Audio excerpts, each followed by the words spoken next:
So what plays the significant role in influencing the cropping patterns. ఓకేనా. So ఆ పంట యొక్క తీరు ఏదైతుందో ఆ పద్ధతులు ఏదైతున్నాయో ప్రభావితం చేయడంలో అత్యంతమైన ముఖ్య పాత్ర ఇదని అడుగుతున్నాడమ్మా. సో చాలా మంది ఆన్సర్ చేశారు. 99% of them have kept right answer. వాతావరణ పరిస్థితులు ఏదైతే మనం చెప్పుకున్నా ఆ యొక్క శీతోష్ణ స్థితి పరిస్థితులు అంటాం. ఏందమ్మా ఆ యొక్క శీతోష్ణ స్థితి పరిస్థితులు అని చెప్పేసి అంటాము.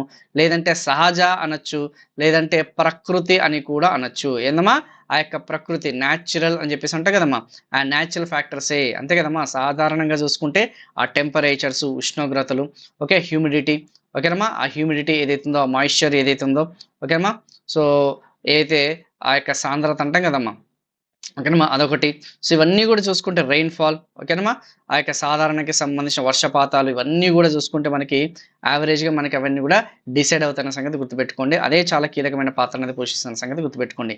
ఎడాఫిక్ అంటే ఏందమ్మా సాయిల్ రిలేటెడ్. సాయిల్ అంటే కదా ఏదైతే మనం చెప్పుకున్నాం ఆ యొక్క నేలలు ఏదైతుందో నేలలకి సంబంధించిన అది కూడా ఇన్‌ఫ్లూయెన్షియల్ ఫ్యాక్టరే.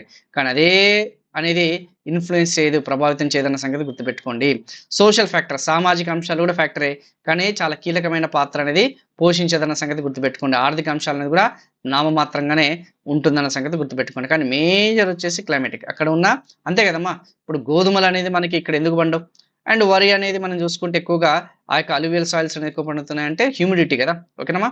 ఆ యొక్క ఏదైతే ఆర్ద్రత అని చెప్పేసి అంటాం కదమ్మా. అవన్నీ కూడా కొంచెం చూసుకోండి.